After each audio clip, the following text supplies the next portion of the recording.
Baik lagi di Generasi Mecin, kita masih nongkrong di Peron Cafe di Yellow Hotel Manggarai ya. Ngomongin menghadapi revolusi industri 4.0 dari basic pendidikan yang secara substansi menurut orang dan bahkan menurut Mas Indra belum terlalu kelihatan dari visi misi kedua capres ya. Saya langsung mau nanya ke Mas Andi, gimana Mas? Dari visi misi Pak Prabowo menghadapi revolusi industri 4.0 itu seperti apa sih Mas yang bisa menjadi pembeda dengan Pak Jokowi? Pertama, revolusi industri generasi keempat atau... Oh ya, oke sebentar saya potong dulu Mas ya. Minumannya udah datang soalnya. Minumannya apa ya? Ini apa ini? Ini yang yellow tadi. Yellow punch. Yellow punch. Ini yellow yang punchnya. Ini yang andalannya yellow nih. Salah satu favoritnya di yellow. Oke. Terus yang ini ada red bubbles. Red bubbles. Dan satu lagi. Ini? Ada green blast. Green blast. Oh, ini dari jeruk, ini strawberry, ini melon ya? Ini apa sih? Itu apel. Oh, apel hijau ya. Oke, terima kasih Mas. Mari Pak. Oke, silakan diminum Mas ya. Oke, boleh dilanjut Mas Andi. Yap. Pertama ini adalah sebuah keniscayaan ya. Jadi revolusi industri era keempat ini atau 4.0 ini mau tidak mau, suka tidak suka, sanggup tidak sanggup, itu harus kita hadapi. Ya. Jadi itu nggak mungkin, kalau kita menghindari itu akan terisolir ya. Kita akan terisolir, nggak akan bisa ada konektivitas global gitu. Karena itulah 2018 kemarin sudah dimulai di Indonesia, meskipun itu sudah ada sejak 2011 kemarin ya di Jerman. Nah, lalu bagaimana kaitannya dengan pendidikan? Kami dari Badan Pemenangan Nasional Prabowo Sandi sebenarnya melihat pendidikan ini sebagai sebuah sebuah pandangan besar, sebuah peradaban gitu. Jadi untuk menyiapkan sumber daya manusia. Jadi pendidikan sebagai alat, pendidikan sebagai instrumen untuk mengisi peradaban. Sebenarnya ke sana. Nah, peradaban ini kan selalu berputar terus nih, berkelindan gitu. Dari kalau hubungannya dengan revolusi industri dari 1, kemudian 2, 3, 4 dari dulu hanya ditemukan mesin uap, kemudian yang kedua listrik, ketiga otomatisasi mesin, dan yang terakhir ini digitalisasi teknologi informasi. Nah, artinya pendidikan harus mengikuti gitu. Karena ini kan juga peradaban gitu. Jadi garis besar atau kita melihat teropong secara makronya adalah bahwa SDM yang harus disiapkan adalah SDM yang benar-benar satu, SDM yang memiliki karakter. Yang kedua, SDM yang memiliki kompetensi terkait dengan revolusi industri generasi keempat itu. How to-nya bagaimana? Nah, soal karakter. Jadi begini Mas, pendidikan ini terkait juga dengan budaya bangsa juga ya. Bagaimanapun juga karakter bangsa harus kita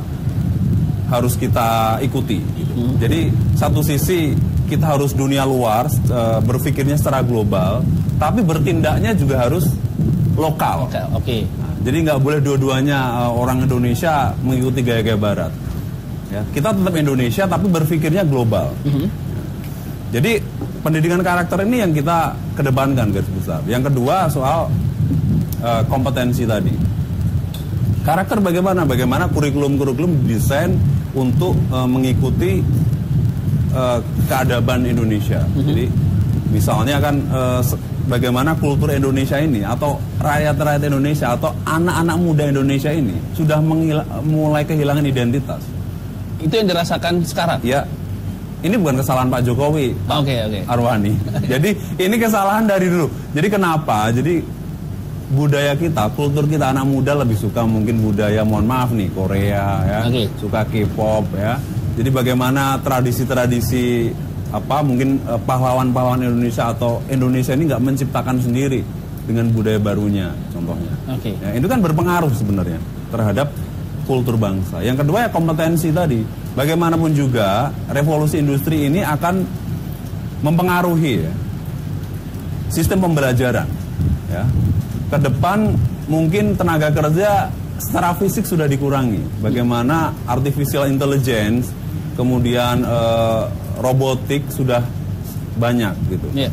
Jadi bagaimana pendidikan ini menyesuaikan gitu. Dan langkah konkretnya itu seperti apa yang apakah membangun sistem pendidikan? Pendidikan vokasi harus kita kembangkan ya. Vokasi sesuai dengan kompetensi ya, menjawab tantangan. Ada lagi masuk, silakan Mas. Ini siapa? Ini lemon squashnya. Itu apanya tuh? Ini gulanya Pak. Oh, itu gulanya dipisah. Oke. Sesuai selera. Ya. Siap. Tinggal snacknya aja Pak ya. Ya, oke. Hitung sebentar. Keluarin lagi Mas. Udah nggak usah Mas. Makasih ya. Oke, Jadi nanti. pendidikan vokasi. Iya, itu yang kita harus kembangkan ya. Oke. Vokasi tapi sudah kompeten. Jadi untuk menjawab. Problemnya tuh vokasi mungkin di sistem secara ininya bagus, tapi kadang-kadang di pemikiran orang tua tuh vokasi kan Karena begini Mas, jadi di daerah-daerah itu ya, misalnya SMK itu jurusannya masih banyak teknik mesin, kemudian tata boga, jadi tidak menjawab. Yang Oke. informatika ya hanya sekedar masih ke industri ketiga ya, hanya komputer saja gitu, jadi tidak menjawab ke sana gitu. Ini kan eranya sudah berubah, tapi pendidikannya berubah. Dan apa itu udah dimulai dari Pak Jokowi, Mas? Ya, saya kira yang disampaikan oleh Mas Andi tadi sebagian besar ya sudah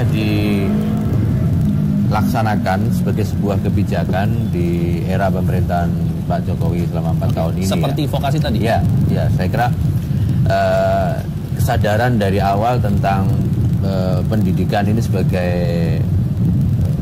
hal yang sangat penting ya, gerbang menuju kita melakukan upaya antisipasi terhadap revolusi industri keempat ini. Oke.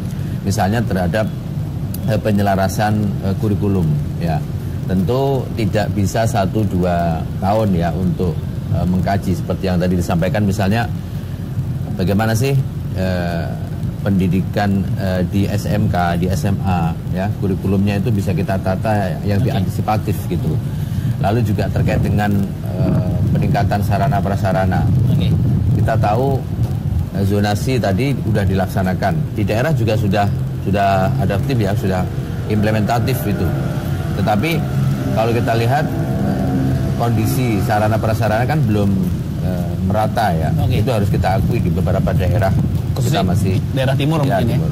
Lalu juga kita lihat tentang sumber daya guru ya, tenaga pendidik. Ini juga terus kita tingkatkan melalui ya peningkatan anggaran ya, beasiswa. Oke. Ya, lalu juga Ini yang sedang dilakukan ya? Sudah dilakukan sedang, dan saya kira memang kita tidak bisa melihat itu 1 sampai 4 atau 5 tahun. Mungkin hasil yang kita lakukan pada 4 tahun terakhir ini akan bisa kita rasakan 5 tahun. Makanya perlu dilanjutkan. Mereka baru sedang belajar ya, mereka sedang menimba ilmu di luar negeri banyak sekali kan. Juga kita kapasitas tadi disampaikan guru dengan perbandingan siswa di beberapa daerah ini juga akan kita coba matchkan.